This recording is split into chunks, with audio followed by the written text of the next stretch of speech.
In September, our journey beyond the mass began. Mr. Sagan arrived to our room with a suitcase and told us we were going on an adventure all around the country without ever leaving our classrooms. He opened up his suitcase and presented each one of us with our own copy of the Phantom of the Opera book. We were so excited. For the next few weeks, we worked with Miss Valentine to read the book.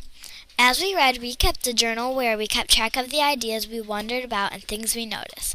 We had some pretty awesome discussions when we realized the Phantom is really just someone who wanted to be loved.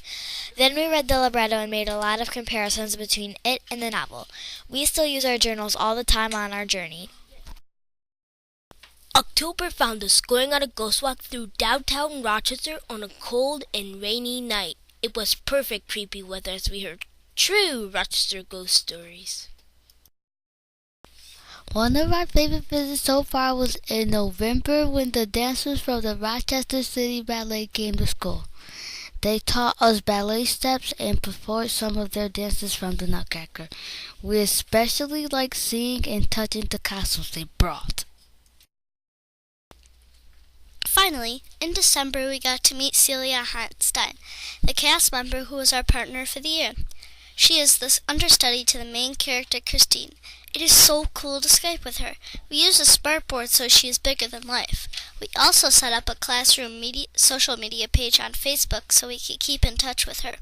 She told us she is going to send us some backstage videos along with more pictures. We are going to keep Skyping with her all year.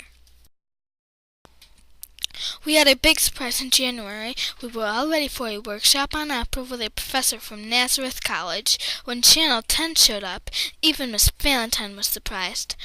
They filmed us and we were on the news that night.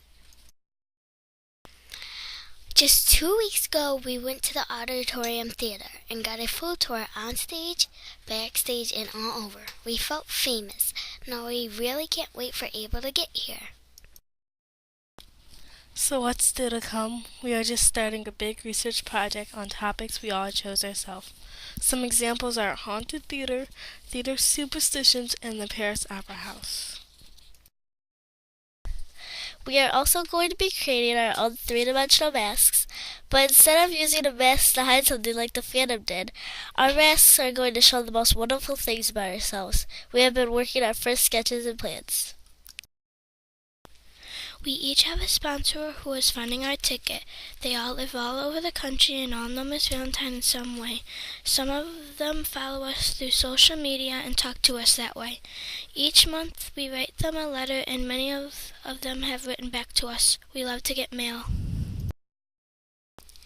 In April, we hope we get to spend an afternoon with Celia, and we find out we are going to sit right in the very front of the orchestra section the night of the play. Miss Valentine isn't telling us all of the other surprises yet, though. Could you please try to find out and tell us, please? We would really appreciate it.